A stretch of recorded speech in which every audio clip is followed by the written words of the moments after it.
మనిషి జీవితంలో ఎదురయ్యే కష్టాలు, కన్నీరు, దేవుడు ఏంటి, దేవుడు మనుషులకి ఏమేమి చెప్పాడు, ఓకేనా? ఈ విశ్వం ఎంత, ఈ అనంతమైనటువంటి విశ్వంలో మొత్తము ఎన్ని ఉన్నాయి ఏంటి, ఓకేనా? అవన్నీ మొత్తం సైన్స్ గానీ మనిషి జీవిత ప్రయాణం మొత్తం యొక్క బుక్ లోనే ఉంటుందా? బైబిల్లో ఉంది అని మొత్తం అంటే ఏ టు జెడ్ ఉంటుందా? మొత్తం ఏ టు జెడ్ దేవుడు ఏం చెప్పిండు, దేవుడు చెప్పాల్సి మొత్తం అన్ని చెప్పేసిందా? మనుషులతో ఎలా ఉండాలో మరణం వరకు మొత్తం బైబిల్, పుట్టుక నుంచి మన వరకు మొత్తం దీనిలో ఉంది, ఒక్క పుస్తకంలో ఉంది. ఈ పుస్తకం అయితే వేరే పుస్తకంతో పనిలేదు, ఇంకా ఒక్క పుస్తకంలో మొత్తం అన్ని దానిలో నుంచి జ్ఞానం సంపాదించే ఎంతో మంది సైంటిస్టులు అయ్యిండ్రు, ఇంకేదేదో అయ్యింది. సైంటిస్టులు అందరూ ఇందులో నుంచి బయటకు వచ్చాక సైంటిస్టులు బ్రెయిన్స్ ఉంటే జ్ఞానం ఉంటది, లేకుంటే ఇప్పుడు మీరు మీకు 10 బ్రెయిన్లు ఉన్నాయా, ఒక బ్రెయిన్ ఉందా? అంటే ఇప్పుడు ఎన్ని బ్రెయిన్లు ఉంటే అన్ని పుస్తకాలా, ఒక బ్రెయిన్ ఒక పుస్తకమా? ఇప్పుడు మీరు ఎంతవరకు చదువుకున్నారు? డిగ్రీ, ఎల్కేజీ నుంచి డిగ్రీ వరకు ఒకటే పుస్తకం ఫాలో అవ్వచ్చుగా, ఇది ఒక్కటే. మీరు ఎందుకు ఇన్ని పుస్తకాలు ఫాలో అయ్యారు? ఇది గ్రంథం వేరే, సబ్జెక్ట్స్ వేరే కదా. ఎందుకు? అది జ్ఞానం కాదా? అది జ్ఞానం కాదా? జ్ఞానమే. ఇది జ్ఞానమే. మరి ఒక పుస్తకంలో అన్ని ఉన్నాయి కదా, మరి అన్ని పుస్తకాలు ఎందుకు చదివారు మీరు? అది చదివిన తర్వాతనే కదా ఇది చదువుకుంటూ వస్తున్నాం. అంటే అది ఇది ఒకటేనా? కాదు, వేరు కదా. మరి ఆ పుస్తకాలు మీరు ఎందుకు చదివారు? అది బ్రతకడానికి మనకు ఎడ్యుకేషన్ కావాలి కాబట్టి చదువుకుంటూ వస్తాం. ఇది జ్ఞానం కావాలి. ఫర్ సపోజ్ మీ మనస్సాక్షి ప్రవీణ్ నువ్వు చేసే తప్పు అని మీకు చెప్పింది అనుకోండి, మీరు ఉన్న పలంగా ఎక్స్ క్రిస్టియన్ నుండి క్రిస్టియన్ గా మారిపోతారా? నేను మారడమే కాదు, నాతో పాటు అందరినీ మార్చేలా చేస్తాను. డబ్బు కోసం కావచ్చు, ఇంకా దేనికోసమైనా కావచ్చు, వ్యతిరేకంగా ఏవైనా పనులు చేసింది. నా మనసాక్షికి వ్యతిరేకంగా, మా భగవద్గీత మీద ఒట్టేసి చెప్తున్నాను, నా మనసాక్షి వ్యతిరేకంగా చాలా పనులు చేశారు.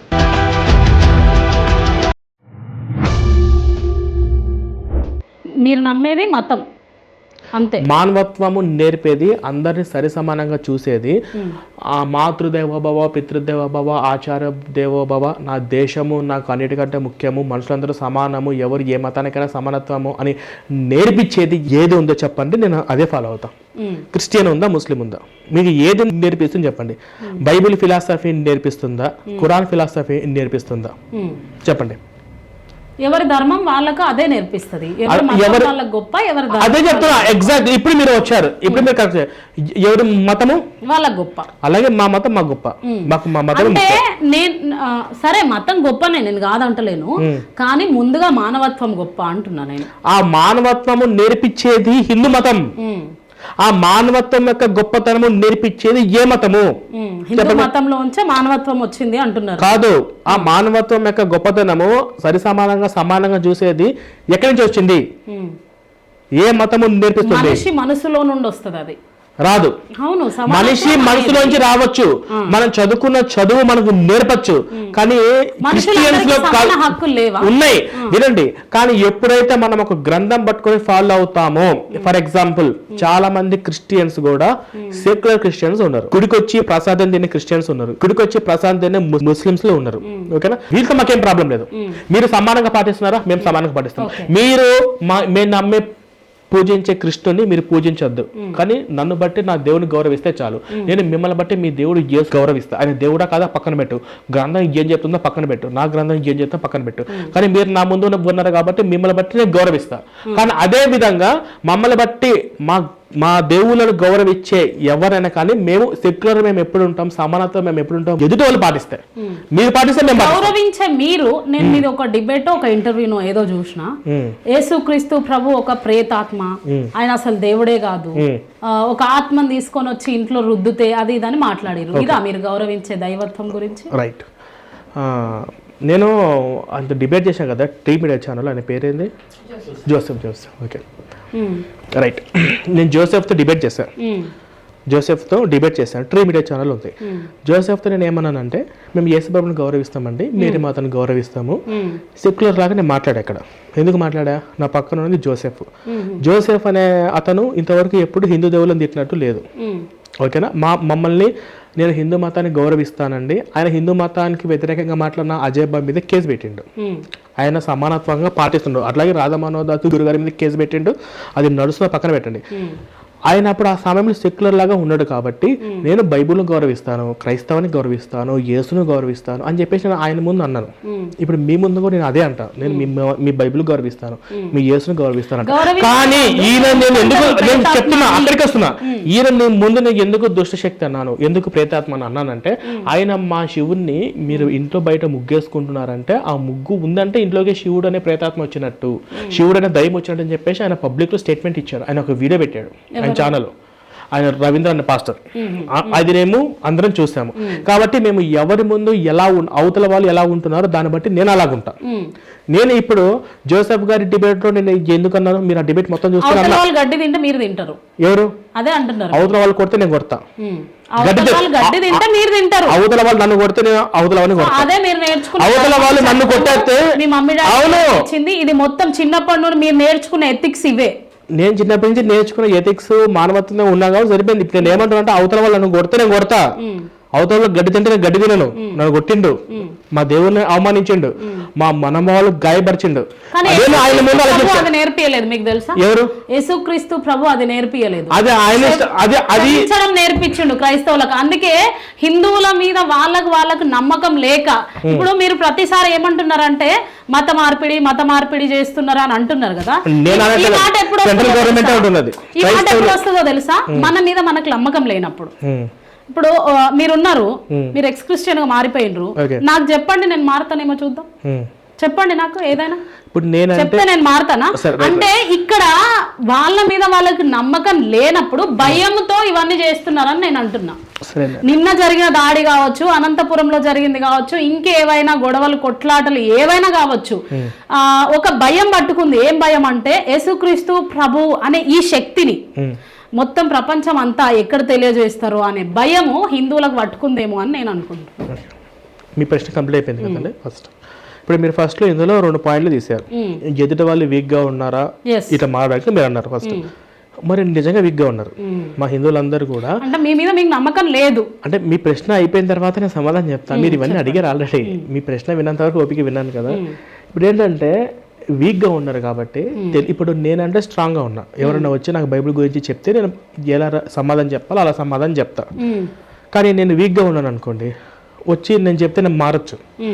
అంటే అందరూ ఒకేలా లేరు. హిందువులలో ఇంతమంది ఎందుకు క్రిస్టియన్ మతంలోకి వెళ్ళారని అంటే వాళ్ళందరూ బైబిల్ ఆదికాండం నుంచి ప్రకటన గ్రంథం వరకు మొత్తం చదివి యేసు యెహోవా క్యారెక్టర్ నచ్చి వెళ్ళిన వాళ్ళు కాదు. ప్రలోభాలకు లోనైన వాళ్ళు, ఏదో అద్భుతాలు మిరాకిల్స్ జరుగుతుందని చెప్పి నమ్మిన వాళ్ళు తప్ప చదివిన వాళ్ళైతే కాదు. వాళ్ళు వీక్గా ఉన్నారు. అలాంటి వాళ్ళ కోసమే, వాళ్ళని స్ట్రాంగ్ చేయడం కోసమే నేను నా వీడియోలు చేస్తున్నా. నా వీడియోలు చూసి స్ట్రాంగ్ అయ్యే వాళ్ళు అవుతారు, వీక్ గా ఉండి అలాగే పోతారు. అది హిందువులకి తమ మీద తమకు నమ్మకం లేనప్పుడు నేను అదే చెప్తున్నా. హిందువులందరికీ తన మీద తమ నమ్మకం లేదు, వాళ్ళ మీద మాకు నమ్మకం లేదు కాబట్టి మేము ఉద్యమం స్టార్ట్ చేసాము. ఇప్పుడు వాళ్ళందరూ మేము ఇంత చేస్తున్నా కూడా ఏ రోజుకి కూడా మమ్మల్ని వ్యతిరేకించే హిందువులు ఉన్నారు. ఇప్పటికి బాబు ప్రవీణ్ ఇట్లా క్రిస్టియన్స్ ముస్లిమ్స్ చెప్తారు, ఇంకా వాడికి తెలియదు. కానీ మమ్మల్ని చూసినాక వాళ్ళ లైఫ్లో పర్సనల్గా ఎక్స్పీరియన్స్ చేసి ప్రవీణ్ చెప్పింది కరెక్ట్ అని చెప్పి అనేవాళ్ళు కూడా ఉన్నారు.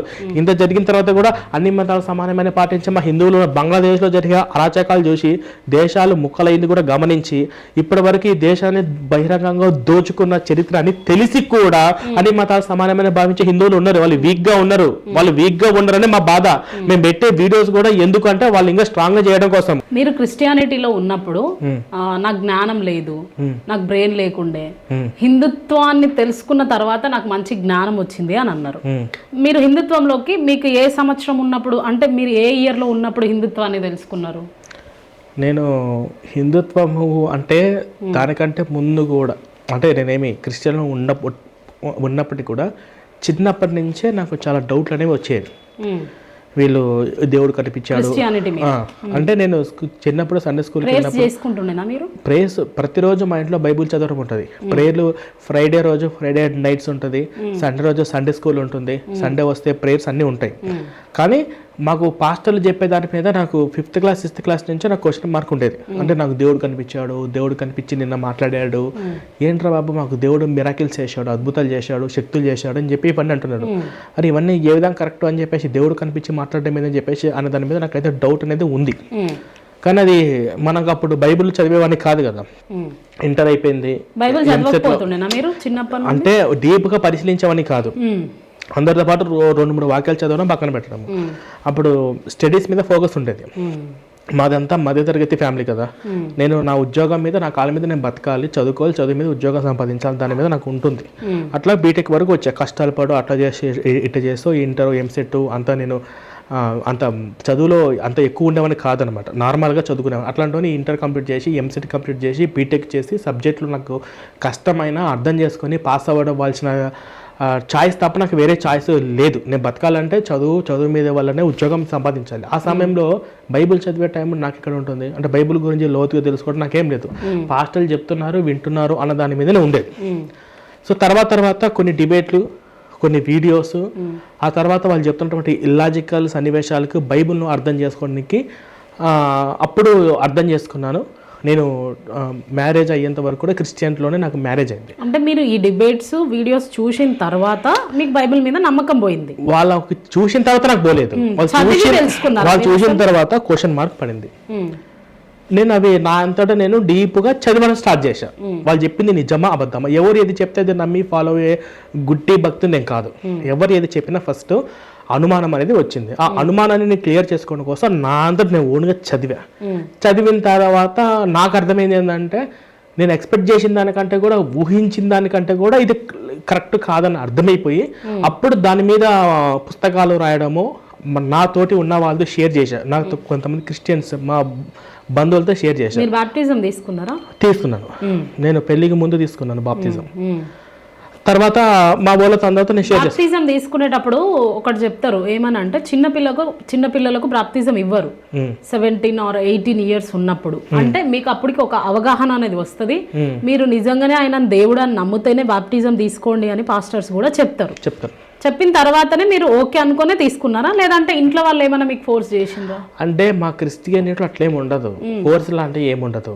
బాప్తిసాలు ఇచ్చేయడమే. క్రిస్టియన్ మీకు ఇష్టం ఉన్నా లేకపోయి అది అంతా వాళ్ళు అడగరు. అంతే క్రిస్టియనే కదా, చిన్నప్పటి నుంచి చర్చిలో ఉన్నవాన్నే కదా, ఇతను నువ్వు హిందూ అది ఇది అని చెప్పి అవన్నీ ఏం అడగరు. మీరు బాప్తిజం ఏజ్ అంటే నేను 20, 21, 22 ఏ ఇయర్ మీకు? ఏ ఇయర్ అంటున్నారా? నాకైతే గుర్తులేదు, మొత్తానికైతే ఏ ఇయర్లో చేసుకున్నాను అయితే గుర్తులేదు. మీకు 18 ఏళ్ళు ఉండొచ్చా, ఒక 20 ఏళ్ళు ఉండొచ్చా? ఆల్మోస్ట్ ఇంటర్ బీటెక్ ఆ సమయంలో అనుకుంటున్నాను. సో అప్పటికి మీకు ఫుల్ అవగాహన ఉంటుంది? లేదు, నాకు అంటే అవగాహన లేదంటే బైబుల్ పరంగా నాకు అవగాహన లేదు. ప్రవీణ్ కి ఇంటర్ బీటెక్ చేసే వరకు కూడా జ్ఞానం లేదు, అవగాహన లేదు అని ఒప్పుకుంటున్నారా మీరు? నాకు బైబుల్ పరంగా అవగాహన లేదు, బైబుల్ పరంగా నాకు అవగాహన లేదు. నాకు నిన్నటి వరకు బీటెక్ నిన్న మ్యారేజ్ చేసుకున్నంత మ్యారేజ్ కంటే మీరు మ్యారేజ్ క్రిస్టియన్ మ్యారేజ్ చేసుకున్నారు, అప్పటికి మీరు క్రిస్టియనే? అవును, క్రిస్టియన్. మీకు మ్యారేజ్ ఎన్ని సంవత్సరాలు అవుతుంది? మ్యారేజ్ నాకు 4 years అవుతుంది. ఈ 4 years లోనే హిందూ ధర్మం గురించి తెలుసుకున్న మీరు చిన్నప్పటి నుండి ఈ 20 years మీరు హిందూ ధర్మం బైబుల్ గురించి తెలుసుకోలేదా? హిందూ ధర్మం గురించి నేను తెలుసుకున్న వాడిని అయితే నేను ఎక్స్ క్రిస్టియన్ ఎందుకు పెట్టుకుంటా, హిందూ పని పెట్టుకుంటా. ఎందుకంటే హిందుత్వం అనేది అల్టిమేట్, ఇది ఒక్క దాని మీద బేస్ అయ్యి ఈ మతము నిలబడలేదు. ఇది తెలుసుకోవాలి, మనం చదువుకోవాలి, మనం నేర్చుకోవాలంటే ఆ ఫిలాసఫీ చాలా ఉంటుంది. అదంతా నేను తెలియదు, అన్ని తెలియవంటున్నా, అందరికీ అన్ని తెలియవు, కొందరికి కొన్ని తెలుసు, కొన్ని ఫిలాసఫీలు తెలుసు. ముక్తి మార్గం చేరుకోవడానికి ఎట్లా, ధర్మ మార్గము, కర్మ మార్గము, యోగ మార్గము, కానీ లేకపోతే ఇందులో అంటే ఇది మనకు స్పేస్ ఎక్కువ ఉంటుంది. ఫర్ ఎగ్జాంపుల్ మీరున్నారండి, ఇప్పుడు మనిషి జీవితంలో ఎదురయ్యే కష్టాలు, కడ్డీలు, దేవుడు ఏంటి, దేవుడు మనుషులకి ఏమేమి చెప్పాడు, ఓకేనా, ఈ విశ్వం ఎంత, ఈ అనంతమైనటువంటి విశ్వంలో మొత్తము ఎన్ని ఉన్నాయి ఏంటి, ఓకేనా, అవన్నీ మొత్తం సైన్స్ కానీ మనిషి జీవిత ప్రయాణం మొత్తం ఈ ఒక్క బుక్లోనే ఉంటుందా? బైబిల్లో ఉంది అని మేము నమ్ముతాం. అవును, అంటే A to Z ఉంటుందా? మొత్తం A to Z. దేవుడు ఏం చెప్పిండు, దేవుడు చెప్పాల్సిన మొత్తం అన్ని చెప్పేసిండా? మనుషులతో ఎలా ఉండాలో మరణం వరకు మొత్తం బైబిల్, పుట్టుక నుంచి మరణం వరకు మొత్తం దీనిలో ఉంది, ఒక్క పుస్తకంలోనే ఉంది. ఈ పుస్తకం అంటే వేరే పుస్తకంతో పని లేదా, ఇంకా పని లేదు, ఒక్క పుస్తకంలోనే ఉంది మొత్తం అన్ని. దానిలో నుంచి జ్ఞానం సంపాదించే ఎంతో మంది సైంటిస్టులు అయ్యిండ్రు, ఇంకేదేదో అయ్యిండ్రు. సైంటిస్టులు అందరూ ఇందులోంచి బయటకు వచ్చాక సైంటిస్టులు అయ్యారు. లేదు ఇది చదివిన తర్వాతనే సైంటిస్ట్. సరే, ఇది మీరు చెప్తే మీకు హాస్యాస్పదంగా మీకు లేకపోవచ్చు, చూసే వాళ్ళందరికీ నవ్వుగా ఉంది. ఇప్పుడు భగవద్గీత ఉంది. ఈ భగవద్గీతలో మొత్తము శ్రీకృష్ణుడు చెప్పాడు భగవద్గీత, కానీ ఇదొక్కటే కాదు, భాగవతాల్లో ఉన్నాయి, భాగవతంకి సంబంధించినవి చాలా ఉన్నాయి. అదొక్కటే కాదు, రామాయణం ఉంది, అదొక్కటే కాదు, శివపురాణాలు ఉన్నాయి, అదొక్కటే కాదు, ఇతిహాసాలు ఉన్నాయి, అదొక్కటి కాదు, వేదాలు ఉన్నాయి, పురాణాలు, ఇంకా చెప్పుకుంటూ పోతే చాలా ఉన్నాయి అన్నమాట. సో ఇది జ్ఞానం అంటే ఇది. ఈ ఒక్క పుస్తకంలో మొత్తం లాక్ అయిపోయింది. అవునండి మీరు అన్నారు అనుకో, ఈ ఒక్క పుస్తకంలో ఉంటే జ్ఞానం ఉంటది, ఒక్క పుస్తకం అదే చెప్తున్నా. మనము 10 రకాల పుస్తకాలు, ఈ పుస్తకం అన్ని రకాలు చదివితేనే జ్ఞానం ఉంటుంది. అన్ని రకాలు బ్రెయిన్స్ ఉంటే జ్ఞానం ఉంటది, లేకుంటే ఎల్కేజీ నుంచి ఇప్పుడు మీరు మీకు 10 బ్రెయిన్లు ఉన్నాయి, ఒక బ్రెయిన్ ఉందా? అంటే ఇప్పుడు ఎన్ని బ్రెయిన్లు ఉంటే అన్ని పుస్తకాలా? ఒక బ్రెయిన్ ఒక పుస్తకమా? మీరు అంటున్నారు, నేను అంటలేను. 10 పుస్తకాలు ఉన్నాయి, లేకుంటే 10 గ్రంథాలు ఉన్నాయి, 10 వేదాలు ఉన్నాయి, అది జ్ఞానం అంటే ఎంతవరకు చదువుకున్నారు మేడం? మీరు అంటున్నారు. ఇప్పుడు మీరు ఎంతవరకు చదువుకున్నారు? డిగ్రీ. ఎల్కేజీ నుంచి డిగ్రీ వరకు ఒకటే పుస్తకం ఫాలో అవ్వచ్చుగా, ఇదొక్కటే. మీరు ఎందుకు ఇన్ని పుస్తకాలు ఫాలో అయ్యారు? ఇది గ్రంథం వేరే, సబ్జెక్ట్స్ వేరే కదా. ఎందుకు? అది జ్ఞానం కాదా? అది జ్ఞానం కాదా? జ్ఞానమే. ఇది జ్ఞానమే. మరి ఈ ఒక్క పుస్తకంలో అన్ని ఉన్నాయి కదా, మరి అన్ని పుస్తకాలకి ఎందుకు చదివారు మీరు? అది చదివిన తర్వాతనే కదా ఇది చదువుకుంటూ వస్తున్నాం. అంటే అది ఇది ఒకటేనా? కాదు, వేరు కదా. మరి మీరు ఆ పుస్తకాలు మీరు ఎందుకు చదివారు? అది బ్రతకడానికి మనకు ఎడ్యుకేషన్ కావాలి కాబట్టి చదువుకుంటూ వస్తాం. ఇది జ్ఞానం కావాలి అంటే అందులో జ్ఞానం ఉందా లేదా? ఉంది. ఫస్ట్ ఆఫ్ ఆల్ వచ్చేసి మనం పుస్తకాలు చదువుకునే ఇంటర్ వరకు, బీటెక్ వరకు, డిగ్రీ వరకు మన ఉద్యోగాల కోసమే కాదు, జ్ఞానం కోసము, సైంటిఫిక్ గా నాలెడ్జ్ కోసం మనం చదువుకుంటాం. మరి నాలెడ్జ్ కోసము, జ్ఞానం కోసమే చదవాలి అని అనుకుంటే ఈ ఒక్క పుస్తకం మీరు చదవచ్చు కదా. ఈ ఒక్క పుస్తకంలో అన్ని ఉన్నాయని చెప్పారు కదా మీరు. బైబిల్ చదవడము, ముందు చదువు నేర్చుకుంటాము, దాని తర్వాత బైబిల్ గురించి తెలుసుకుంటాము, చదువుతాము, వస్తాము. ఎవరు చెప్పారు? మీకు చదివే రాకపోతే బైబిల్ ఎట్లా చదువుతారు? సో అంటే మీకు తెలుగు భాష కావచ్చు, భగవద్గీత కావచ్చు, ఇంకేదైనా. ఇప్పుడు మీరు ఈ తెలుగు భాష చూసి తెలుగు భాషను అర్థం చేసుకోవడం కోసం మీరు డిగ్రీ వరకు చదివారా? డిగ్రీ అవసరం లేదు. ఇప్పుడు 1వ తరగతి 2వ తరగతి చదివిన వాళ్ళు కూడా బైబిల్ చదువుతారు. మరి అట్లాంటప్పుడు 1వ తరగతి 2వ తరగతి వదిలేసి బైబిల్ పట్టుకోవచ్చు కదా. డిగ్రీ వరకు మీరు మిగతా పుస్తకాలు ఎందుకు చదివారు? సర్టిఫికేట్ వద్దా మనకు? జాబ్ వద్దా? ఏం సర్టిఫికేట్ కోసం? అవును, సర్టిఫికేట్ కావాలి, జాబ్ కావాలి. అంటే ఇప్పుడు సమాజంలో జాబ్ కావాలి, సర్టిఫికేట్ కావాలి అంటే అది జ్ఞానం కాదు. అది జ్ఞానం కాదు. ఇట్లా కూర్చొని మాట్లాడుతున్నా అంటే నేను చదువుకున్నా కాబట్టి నేను మీతో కూర్చొని మాట్లాడగలుగుతా. లేదంటే ఎవరైనా వచ్చి 1వ 2వ తరగతి చదువుకున్న వాళ్ళు మనం కూర్చొని మాట్లాడదాం అంటే మీరేమంటారు? నడువు బయటికి అంటారు. నేను ఎట్లా మనను ఇప్పుడు చాలా మంది చదువులేని వాళ్ళు, శాస్త్రవేత్తలుగా ఉన్న వాళ్ళు కూడా చాలా మంది ఉన్నారు. చదువులేని వాళ్ళు ఇప్పుడు కంపెనీలు పెట్టి సాఫ్ట్వేర్ అందరూ పెద్ద వాళ్ళందరూ కూడా ఏం చదివారని చెప్పేసి వాళ్ళ కింద మనం పనిచేస్తున్నాము. చదువులేని వాళ్ళు కూడా శాస్త్రవేత్తలు ఉన్నారు. ఇప్పుడు జ్ఞానం గురించి మాట్లాడుతున్నారండి. పెట్టొచ్చు అంటే మీరు జాబ్ పరంగా మాట్లాడుతున్నారు. మళ్ళీ నేను జాబ్ పరంగా మాట్లాడలేదు, జ్ఞానం పరంగా మాట్లాడుతున్నా. ఎందుకంటే మొత్తం దీంట్లోనే ఉంది అని చెప్పడంలో ఏదైతే ఉందో అది అజ్ఞానం. ఇది మీరు సరి చేసుకోండి. మొత్తము భగవద్గీతలోనే ఉంది A to Z, ఇది తప్ప వేరేది లేదు అని చెప్పడం కూడా అజ్ఞానమే. ఇది ఏంటంటే మనిషి జీవన విధానానికి శ్రీకృష్ణుడు భగవద్గీతలో ఏం చెప్పిండు, శ్రీకృష్ణుడు అర్జునుడికి భగవద్గీతలో ఏం చెప్పాడు అని చెప్పేసి ఉంది. ఇది ఒక్కటే కాదు, ఇది ఒక సబ్జెక్ట్ మాత్రమే కాదు. అవును, ఇది ఒక సబ్జెక్ట్ లో ఒక భాగమే. ఇటువంటివి ఎన్నో ఉన్నాయి. అది హిందుత్వం అంటే. ఇప్పుడు పర్టికులర్ గా వాటన్నిటినీ వేదాలను, పురాణాలను పొందుపరుస్తే హిందుత్వం అని అంటున్నారు మీరు. అవి మాత్రమే కాదు, అసలు ఏ సబ్జెక్టు చదవకుండా, నాస్తికుడిగా ఉన్న, ఏ దేవుని నమ్మకపోయినా కూడా మన మనసాక్షి పరంగా, మన నీతిగా, నిజాయితీగా, ధర్మబద్ధంగా జీవించడం ఎలాగో తెలిసిన మన సుమతి శతకాలు, వేమన పద్యాలు, అవి కూడా కొన్ని మనకు జ్ఞానం ఉంది.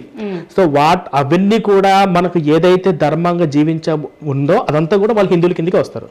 ఎందుకంటే ఏ దేవుని నమ్మని వాళ్ళు కూడా ధర్మబద్ధంగా జీవిస్తే వాళ్ళు కూడా ముక్తికి చేరుకోవచ్చు. ఖచ్చితంగా ఈ దేవుడు నమ్మాలని రూల్ లేదు.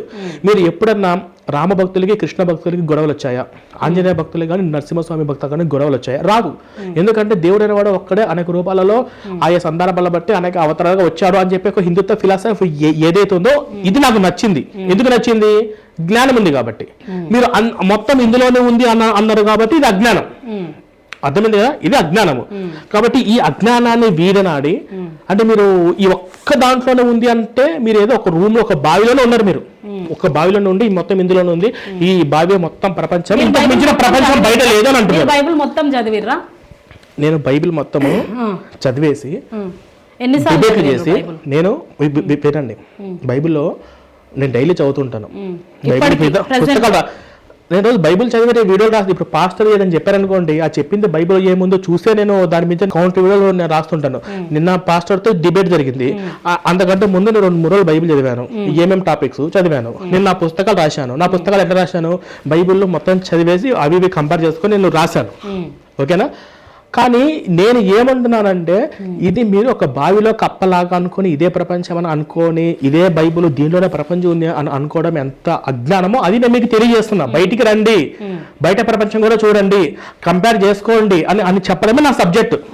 నెక్స్ట్ సో ఫైనల్ గా మిమ్మల్ని ఒక క్వశ్చన్ అడుగుతా నేను. ఓకే, మీరు మీ మనసుని నమ్ముతారా, మనస్సాక్షిని నమ్ముతారా, మతాన్ని నమ్ముతారా?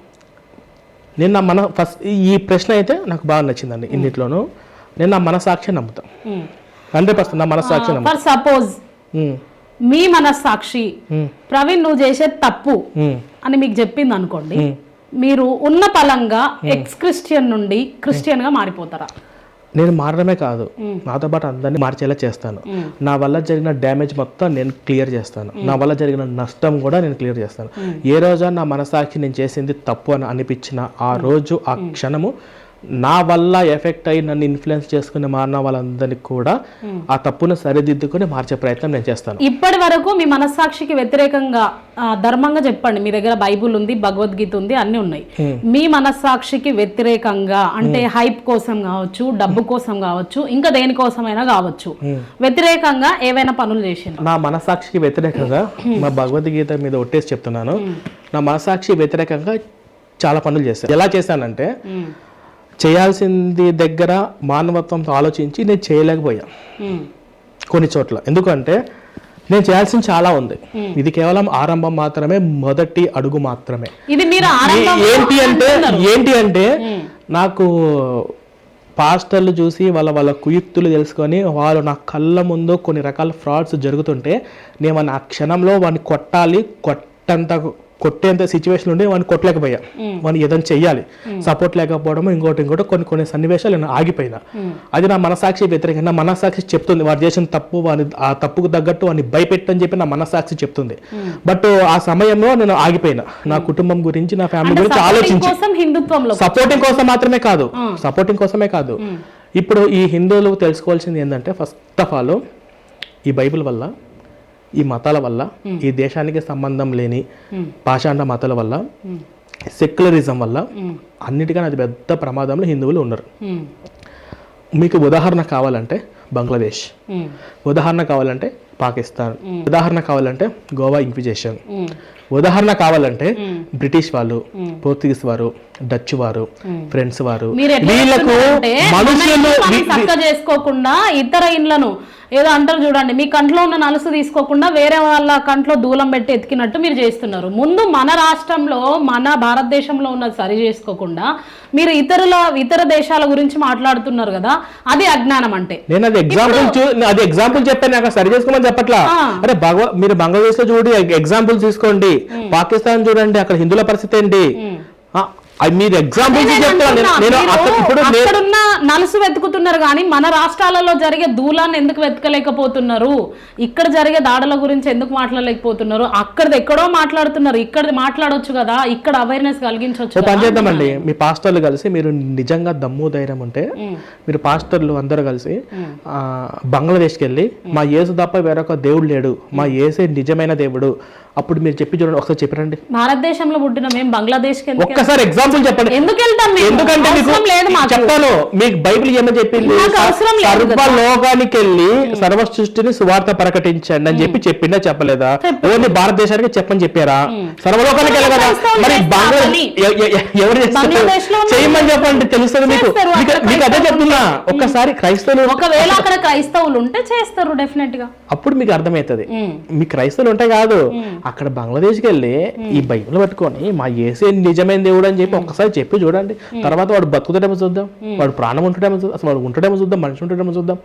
ఇది హిందూ దేశం కాబట్టి హిందువులు కొంచెం మంచి వాళ్ళు, మానవత్వము, సమానత్వం ఇది కొంచెము ఉన్నారు కాబట్టి సరిపోయింది, మీ ఆటలు సాగుతున్నాయి. బంగ్లాదేశ్కి వెళ్ళి చెప్పి చూడండి ఎగ్జాంపుల్, అక్కడ చెప్పి ఛాన్స్ ఉందా, అంత ధైర్యం ఉందా? పోనీ ఇక్కడ పాత బస్తీలో, పోనీ మనకు ఎక్కడ వద్దు, మన భారతదేశంలో ముస్లిం మెజారిటీగా ఉన్నటువంటి ప్రాంతాల్లోకి వెళ్ళి మా యేసు నమ్ముకోండి, మా యేసు ద్వారా మాకు పరలోకం వస్తుంది, మా యేసు ఒక్కడే నిజమైన దేవుడు, మా యేసు నమ్మని వాళ్ళందరూ నరకానికి వెళ్తారని చెప్పేసి ముస్లిం మెజారిటీగా ఉన్న ప్రాంతాల్లోకి వెళ్ళి పాత బస్తీకి వెళ్ళి ట్రై చేద్దాం. మీరు రండి ఒకసారి. సరే, మీరు మీ పాస్టర్లు ఉన్నారు కదా, మీ పాస్టర్లు మీరు నేను కలిసి పాత బస్తీకి వెళ్దాం.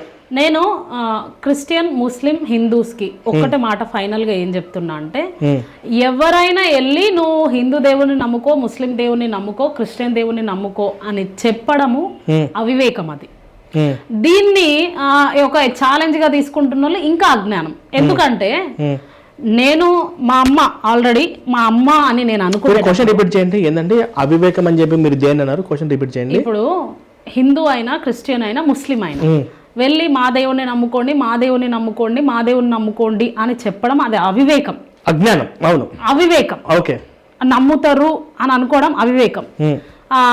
అక్కడ ఆపోజిట్ పర్సన్స్ ఉంటారు కదా, వీళ్ళకి కోపం వచ్చేస్తారు చూడండి. మీలాంటి వ్యక్తులు ఉంటారు కొంతమంది, హిందువులకు మధ్యలో గొడవలు పట్టే వాళ్ళు.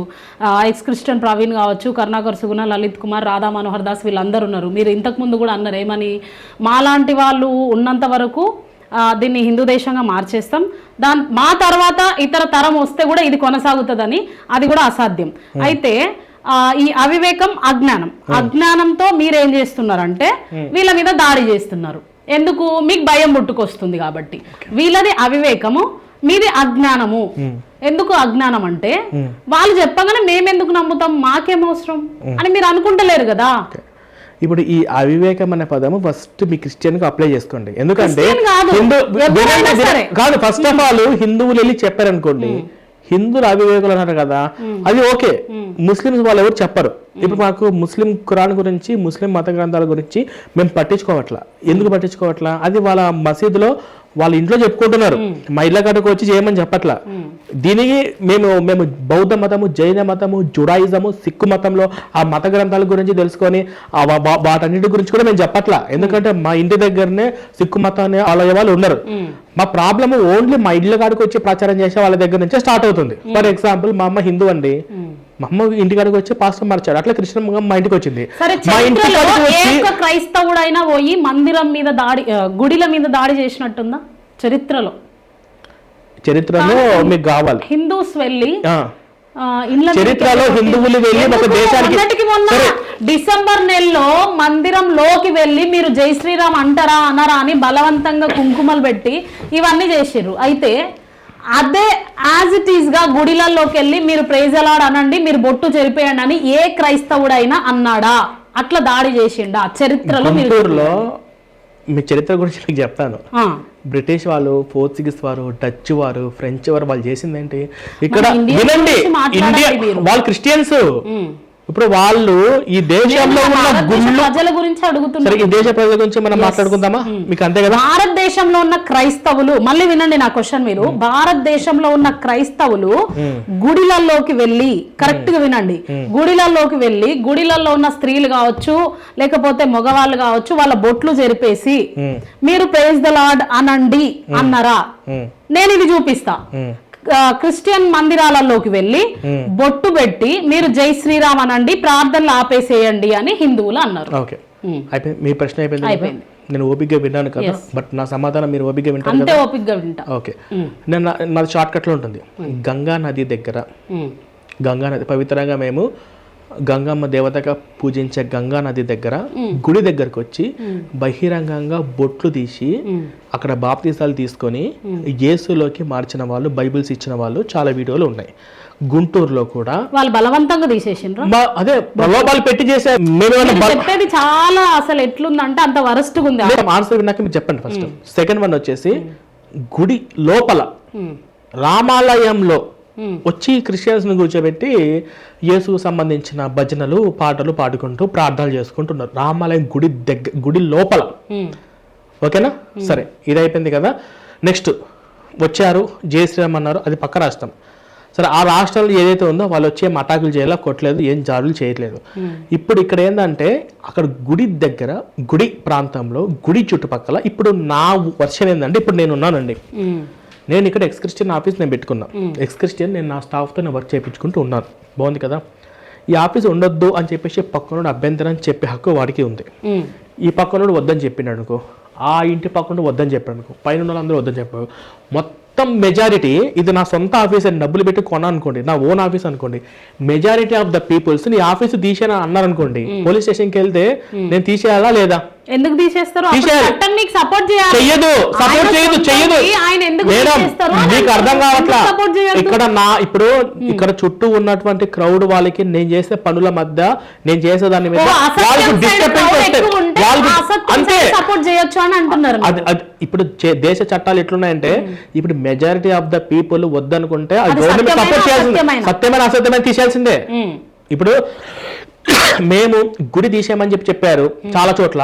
మీకు కొన్ని వీడియోలు, మీకు భారత రాజ్యాంగం నా సమాధానం పూర్తి అవ్వకుండానే మీరు చెప్పండి ఇంకో ప్రశ్నలోకి వెళ్తున్నారు. ఓకేనా. ఇప్పుడు ఇక్కడ ఉన్న వాళ్ళు మెజారిటీ ఆఫ్ ద పీపుల్స్ అందరు కలిసి ఇక్కడ నా ఆఫీస్ తీసేయాలని చెప్పేసి వాళ్ళందరూ కండిషన్స్ పెడితే నేను ఖచ్చితంగా తీసేయాల్సిందే. నా సొంతదైనా కూడా తీసేయాల్సిందే, నేను అమ్ముకొని పోవాల్సిందే. ఎందుకంటే చుట్టుపక్కల అందరికీ నచ్చలేదు కాబట్టి. అట్లాగే వాటి సొంత డబ్బులతో చర్చి డబ్బులు పెట్టి కొన్నా కూడా, చర్చి నడిపించినా కూడా, ఆ చర్చి చుట్టుపక్కల హిందువులందరూ అభ్యంతరం తెలిపితే ఆ చర్చి తీసేయాల్సిందే. ఎందుకు అభ్యంతరం? ఫస్ట్ ఆఫ్ ఆల్ వాళ్ళకి నచ్చకపోతే ఇప్పుడు వాళ్ళకి ఎందుకు నచ్చాలి? నచ్చదు. ఎందుకు నచ్చాలి? నచ్చాలని లేదు. అదే ఎందుకు నచ్చాలి? ఎందుకు నచ్చకూడదు? ఎందుకు నచ్చకూడదు? నచ్చాల్సిన అవసరం లేదు. వీళ్ళకి ఉంటాయి. వాళ్ళకు నచ్చలేదు అంటే వాళ్ళు కేసులు పెడతారు. అంటే చట్టం ఒక సైడ్ పని చేస్తుంది అని మాట్లాడుతున్నారు. చట్టం మెజారిటీ ఆఫ్ ద పీపుల్. ఇప్పుడు రీసెంట్ గా అదే జరిగింది. ఎక్కడ జరిగింది తెలుసా?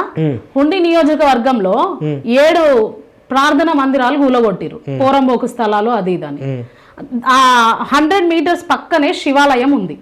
మరి చట్టానికి అది కనపడలేదా? నేను కూడా చర్చిలు కూల్చేయమని చెప్పేసి కంప్లైంట్ ఇప్పించాను. నేను కూడా ఇప్పించాను, ఎక్కడో కాదు. మరి ఇవి కనపడడం లేదా మీకు? నేను నర్సీపట్నం దగ్గర ఒక ప్రాంతంలో ఇక్కడ అక్రమంగా చర్చి కట్టారు అని చెప్పి కంప్లైంట్ వచ్చింది. నేను ఆ ఊరికి వెళ్ళి ఆ చర్చి చుట్టుపక్కల ఉన్న అందరికీ చెప్పాను, ఈ చర్చి ఉండడం మాకు ఇష్టం లేదు, మాకు ఇష్టం లేదు, మాకు ఇష్టం అని చెప్పి అందరు చెప్తున్నారు. అందరి దగ్గర ఒక లెటర్ రాసుకొని పోలీస్ స్టేషన్కి వెళ్ళాను. మెజారిటీ ఆఫ్ ద పీపుల్ ఏదైతే చెప్తారో అది డిపార్ట్మెంట్, గవర్నమెంట్ ఫాలో అవ్వాల్సిందే. ఫస్ట్ ఆఫ్ పాయింట్, అక్కడ చర్చి వద్దు అంటే వద్దు. అక్కడ గుడి ఉంది, క్రిస్టియన్స్ అందరూ మెజారిటీ ఆఫ్ ద పీపుల్స్ ఇక్కడ గుడి వద్దంటే గుడి కూడా తీసేయాల్సిందే. మెజారిటీ ఆఫ్ ద పీపుల్స్ ఇక్కడ ముస్లిం మసీదు వద్దంటే తీసేయాల్సిందే. ఎందుకంటే మెజారిటీ ఆఫ్ ద పీపుల్, నాకు ఇప్పుడు జగన్ అంటే ఇష్టం, నేను జగన్ కి ఓట్ వేసా, ఒప్పుకోదు. Majority of the people Chandrababu నాయుడునే గెలిపించుకున్నారు. అంటే మెజారిటీ దాని ప్రకారంగా గవర్నమెంట్ తీర్పిస్తుంది. అట్లాగే ఈ చర్చిలు వద్దన్నా ఇవన్నీ కూడా మెజారిటీ ఆఫ్ దాని మీద డిపెండ్ అనేది ఉంటుంది. అంటే మీరు ఏం చెప్తున్నారు? ఎక్కువ మంది ఒకవేళ ఇక్కడ మంచి జరిగినా కూడా ఎక్కువ మంది వద్దు అంటే తీసేయాల్సిందే అని అంటున్నారు. నేను చెప్పట్లేదు, అది గవర్నమెంట్ రూల్. అది అక్కడ ఎక్కువ మంది ప్రజలకు ఇబ్బంది కలిగించే విధంగా ఉంటే అది ఇబ్బందే కదా, తీసేయాల్సిందే. అది వాళ్ళ ఇబ్బంది. ఇప్పుడు వాళ్ళకు చర్చి చుట్టుపక్కల వాళ్ళందరికీ ఇష్టం లేదు. ఇవాళ కాకపోతే రేపైనా వీళ్ళు చాపకైతే నీరులాగా ఒక్కొక్కరిని మతం మార్చుకుంటూ పోతారు. అసలు వీళ్ళు ఇక్కడి నుంచి తీసేయాల్సిందే అని చెప్పేసి కూడా తీసేయాలంటే తీసేయాల్సిందే. ఇప్పుడు భద్రాచలంలో 2 చర్చిలు తీసేశారు. అక్కడ అందరూ కలిసి పోలీస్ స్టేషన్కి వెళ్ళారు, మండల ఆఫీస్కి వెళ్ళారు, చట్టాలను వాడుకుంటున్నారు. మాకు వద్దండి చర్చ అని చెప్పేసి మెజారిటీ ఆఫ్ ద పీపుల్ చెప్పిన దాని ప్రకారం ఫాలో అవ్వాలి. సో చూసాం కదా ఇవాళ ఇంటర్వ్యూ. ఇందులో ఏది కరెక్ట్ ఉంది, ఏది కరెక్ట్గా లేదు అనేది కూడా మీరు కామెంట్ చేయండి. నెక్స్ట్ ఒకవేళ ఇంకేవైనా అడగాలి, ఈ క్వశ్చన్స్ అడగండి ఎక్స్ క్రిస్టియన్ ప్రవీణ్తో అనేవి, ఆ క్వశ్చన్స్ కూడా కామెంట్ చేయండి. So thank you so much sir. మీ విలువైన టైం మాకు ఇచ్చి మా క్వశ్చన్స్ కూడా భరించినందుకు థ్యాంక్ యూ సో మచ్. అదే ఏదైనా వాదోపవాదనల మధ్య మీ ఏదైనా మనసు గాయపరిచింటే దయచేసి నేను క్షమాపణ చెప్తున్నానండి. ఎందుకంటే మీకు సత్యం ప్రజలకు తీసుకెళ్లడం కోసము నా వంతు నేను ప్రయత్నం చేశాను, మీ వంతు మీ ప్రయత్నం చేశారు. సో ప్రతి ఒక్కరు కూడా ఈ వీడియో చూస్తున్న టుడే 18 న్యూస్ ఛానల్ కావచ్చు, ఎక్స్ క్రిస్టియన్ ఫాలోవర్స్ కావచ్చు, ప్రతి ఒక్కరు కూడా మీ విలువైన అభిప్రాయం కామెంట్లో చెప్పండి. ఎందుకంటే కామెంట్లు బట్టి నేను తప్పు మాట్లాడినా నేను సరి చేసుకుంటాను, మేడం తప్పు మాట్లాడినా మేడం సరి చేసుకుంటాను. Thank you. Okay, thank you.